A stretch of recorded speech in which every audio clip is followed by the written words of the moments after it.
Magandang araw sa inyo mga katribo. Ngayon narito tayo sa tabing dagat. Magpalipas ng oras na sumikat po ang araw. Napakaganda po ng araw pero tamang pa rin ang lamig.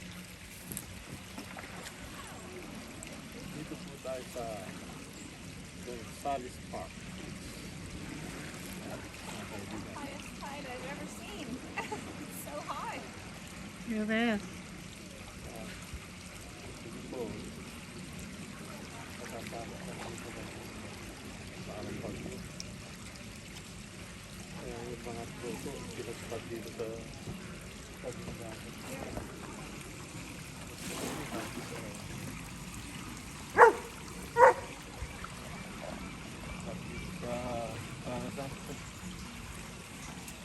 Sumikat ang araw. Ang tao dito mga naglalabasan para mga bulati. Kahit ang malamig.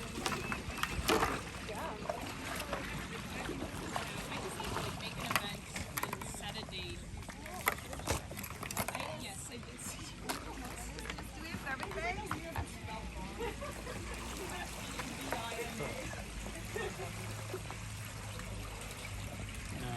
Dito masarap magtambay, palipas ang oras, sariwang hangin.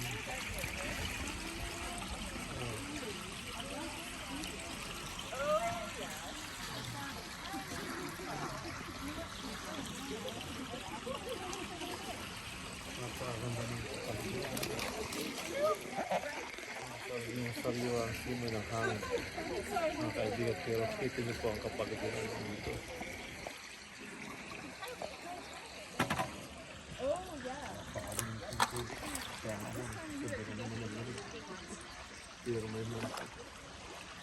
Oh, well, that's cold over there. The gentleman just dipped. Yeah, the fact, yeah, but look at the cold. Is Liz okay?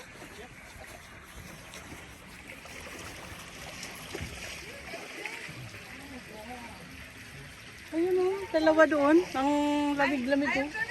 Yeah. Kaya malamig sa umpisa pero pag nandun ka na sa tubig, Tulad nun oh.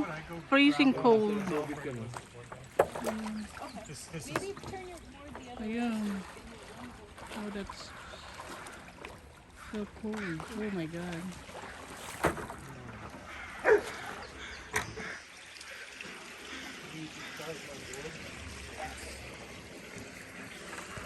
Parang sarap maligo. Pero sa umpisa malamig. Pero pag nasa tubig ka na, nawawala na yung lamig.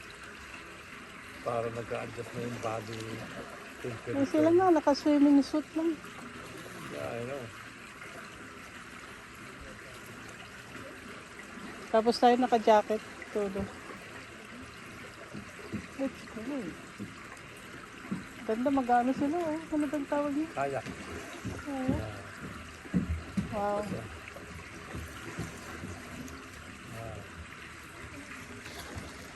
No, that's fun.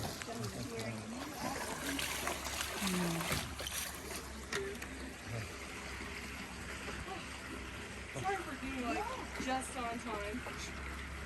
I think that we were not here long before you. No. I wasn't even earlier. I thought it would be okay. Ganito ang buhay pag retired ka. Tambay-tambay. The point is that we're all here. Palipas ng oras. Maya-maya, nakakablakad. Oh yeah, that's Mamaya, papasyal namin yung mga apo namin. Magpasyal-pasyal sa park. yeah. If he was like, yeah, let's take our drone canoe. Mahirap yung lagi ka na lang nakaupo sa Big aluminum. manood ng TV. It's like a big piece. Maghapo. It's kind of like Canada. Oh, good. Canada is 20, maybe 25 feet. Well, our family's 18, so it's just like what time is dad transported us Magandang there? umaga, Canada. Oh, ngayon, gabi sa Pilipinas. Matulog pa ang tao ngayon sa atin. Puro alauna muna ng umaga sa Pilipinas. Exercise, ganyan-ganyan lang yung exercise. Galaw-galaw ng kape ang katawan. Parang nagbabangka. Rowing. O mga kabayan, magbabangka ako.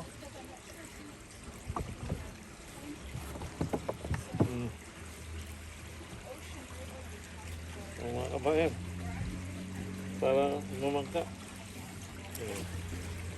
Parang nung araw, doon lang sa lugar namin sa Morong Bataan. Naalala ko nung mga bata pa kami.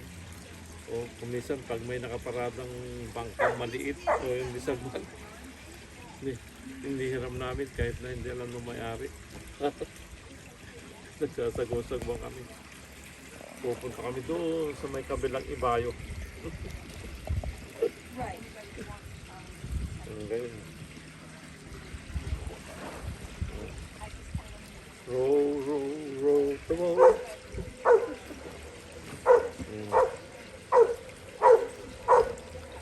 Kaya lang mga kaibigan mo, libangan.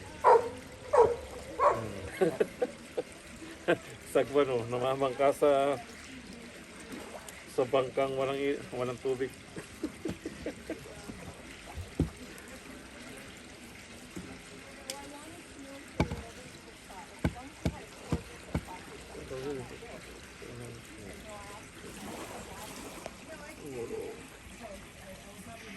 Ang ganda ng mga puno. Pagka winter, ganyan, wala mga dahon. Pero malapit na spring, mga katribo, magkukulay verde na naman yan. O, limpian. Matawag. Kasi dito sa Canada, mga katribo, meron kaming 4 na season. Sabi winter, spring, summer, or fall. They're all wild caps.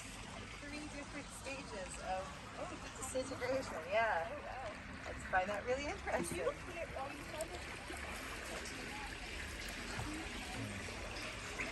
Yes. Bababa ako mga kabayan, titignan ko kung mayroong balinsara. Kasi doon sa Morong, pagkate ang lipyan, maraming balinsara. Tinatawag namin balinsara. So, dito yung tinatawag na parang clam. Dahil yata sa Pilipinas, bihira lang yung balinsara. Pero noon, sa Morong, marami noon. Yung maliliit na seals. Alam ko lang sa ngayon kung mayroon pa rin noon kasi marami na rin na bago sa bayan namin sa Morong. Marami na rin doon nag-develop yung mga resort. Kaya kumapunta ka ngayon doon sa Morong, para ka lang nasa ibang bansa. Magaganda na yung mga beaches. Kaya nga lang, napansin ko rin, karamihan ng may-ari ng magagandang beaches ay mga taga-ibang lugar. Nakakapanghinayang lang, sana yun ang kayamanan ng mga taga-Morong. Ano, wala pa yung magagawa, mga kaibigan dito ba? Tignan natin, baka may balinsara.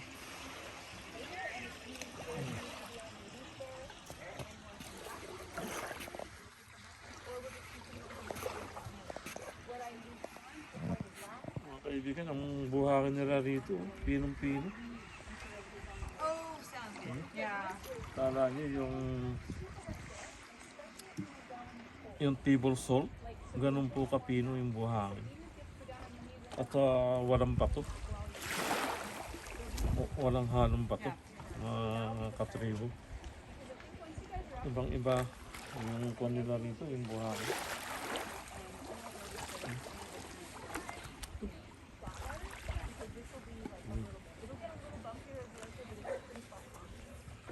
Parang yun ako na.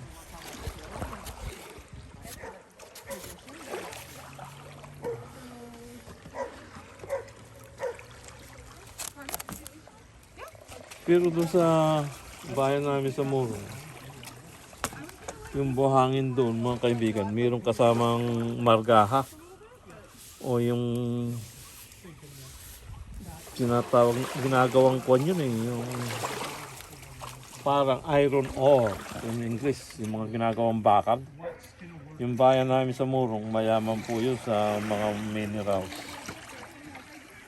Doon po itinayo yung nuclear power plant nung araw, pero hindi naman napakinabangan. Sayang nga lang at hindi na ipagpatuloy ng ating gobyerno yung project na yun. Nasayang lang. At doon din po itinayo yung refugees camp. Doon po nanatili ng mga ilang taon. Yung mga Vietnamese, Laosian, Cambodian, bago sila ipadala sa ibang bansa. Doon muna sila nag-aral o nag-training. Ng English.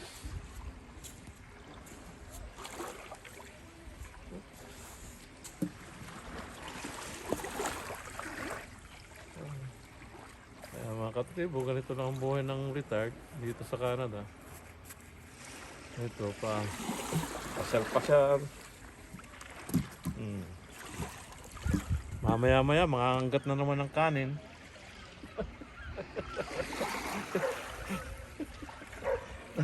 Tapos pupunta sa mall. Ayan po mga kaibigan, ganyan ang buhay dito. Ayan po, pinapakita po kung gaano kaganda ang aming lugar dito sa Victoria, Canada. Ito po ay isa sa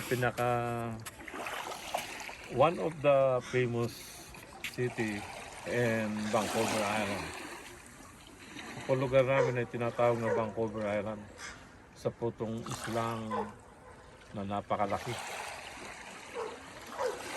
Kung pupunta po kami ng Mainland Vancouver, magpipili po kami yun? ng 1 Ano, and a di ba half ano yun? hour. Tawag ito? Yung What's that? lumalangoy na yun. Oh, Tao ba yun? yata yun. Ito po, yung mga ganyan lang ang libangan nila. Oh. Kahit na malamig. Nagkukuhan sila. Buting-buting.